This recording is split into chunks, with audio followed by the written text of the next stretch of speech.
Good morning everyone. Welcome to TS in the School. Myself Swati Mahawar. I teach SST subject. Today we start with the subject Political Science of class 9th. We start with chapter number 3rd, Electoral Politics. In the last previous video, we are on the page number 37. Come to page number 37. Our constitution makers were aware of these problems.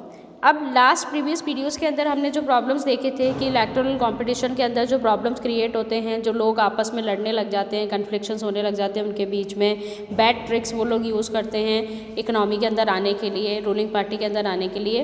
Yet they opted for free competition in elections as the way to select a future leaders.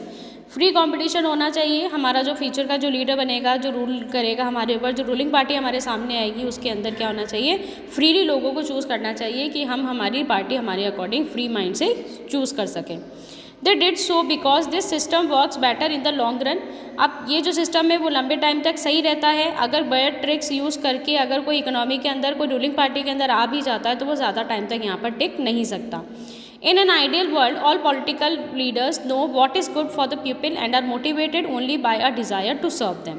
जो नेता हम choose करते हैं, जो representative हम बनाते हैं, वो किसके लिए बनाते हैं, हमारे अच्छे के लिए बनाते हैं। तो उसको ये पता होना चाहिए कि हमारा किस चीज़ में अच्छा है और किस चीज़ में बुरा है। अगर वो हमारा अच्छा करता रहेगा, हमें मोटिवेट करता रहेगा, तो वो इकोनॉमी के अंदर, रूलिंग पार्टी के अंदर वो बना हुआ रहेगा।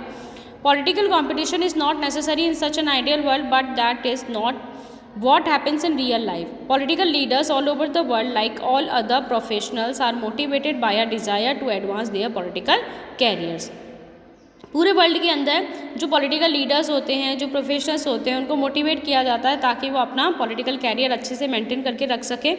दे want to remain in power और get power and position for themselves.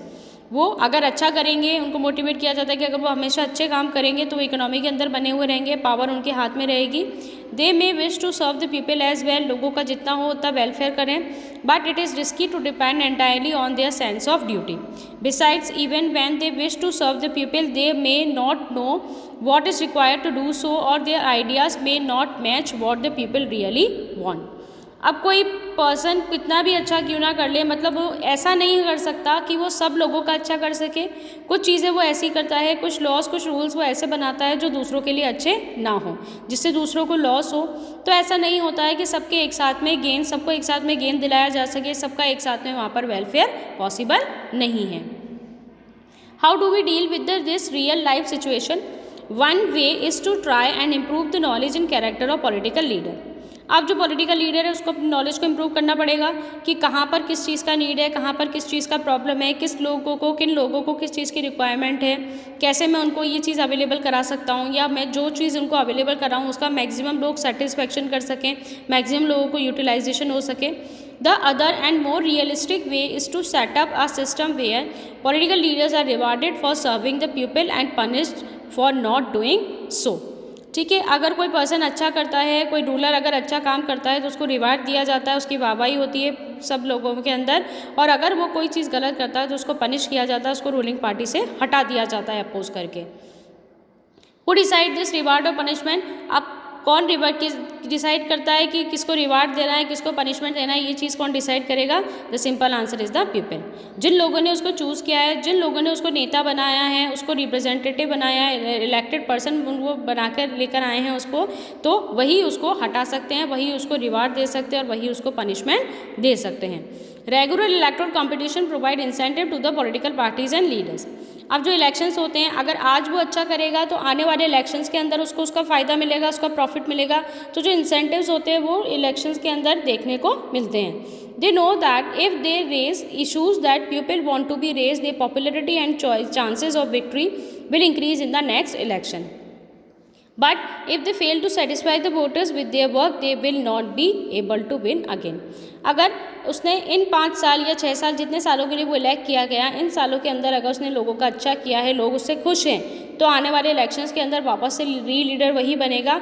लेकिन अगर उसने काम किया ही नहीं लोगों के लिए, लोग उससे बिल्कुल भी खुश नहीं हैं, तो जैसे जैसे उसको निकालेंगे उसके टेन्योर को, उसके बाद में उसको नेक्स्ट इलेक्शंस के अंदर उसको हटा दिया जाएगा और उसकी जगह पे दूसरी पार्टी वहाँ पर आ जाएगी।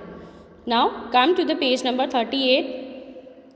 So if a political party is motivated only by desire to be in power, even then it will be forced to serve the people. This is a bit like the way market works. Even if a shopkeeper is interested only in his profit, he is forced to give good service to the customers. If he does not, the customer will go to some other shop. अब ये चीज़ क्या है, political party का motivation, उनका desire काम करने का, उनका पावर कैसे वो यूज़ करते हैं, कैसे वो लोगों के लिए काम करते हैं, किस तरीके से वो लोगों के साथ रिएक्ट करते हैं। तो ये जो सारी चीज़ें होती है वो बिल्कुल उसी तरीके से होती है जैसे मार्केट काम करता है, उसी तरीके से पॉलिटिकल पार्टीज़ भी काम करती है। जैसे मार्केट के अंदर एक शॉपकीपर, अगर उससे लोग खुश नहीं हैं, अगर उसके कस्टमर्स उससे खुश नहीं है, तो वो उसको ऑप्ट करके दूसरी जगह पे चले जाएंगे।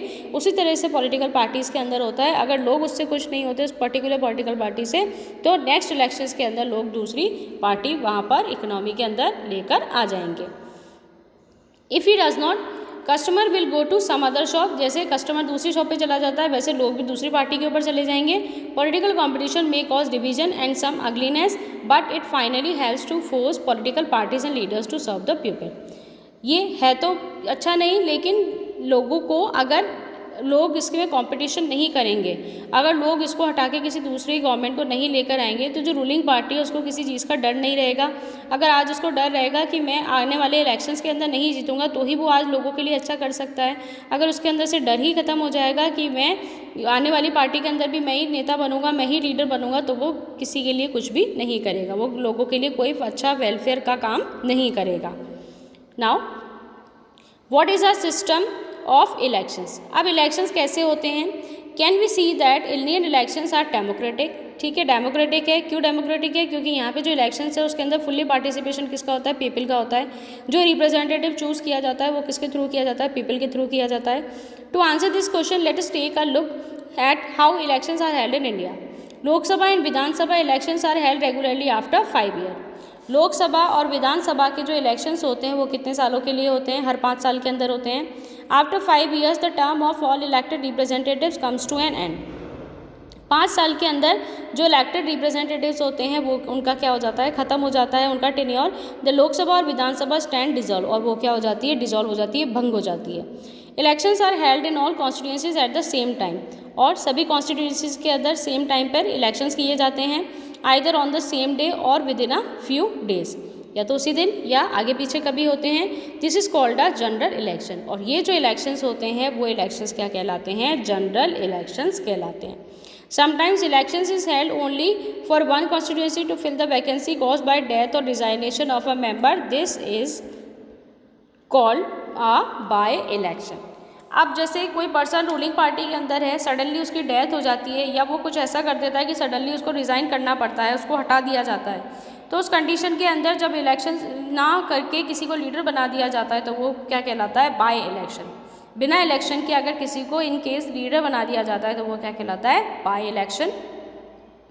In this chapter you will focus on general election, लेकिन हम क्या पढ़ेंगे? जनरल इलेक्शन, क्योंकि मेन जो फिनोमिना है, मेन जो सिस्टम है वो क्या है? General elections.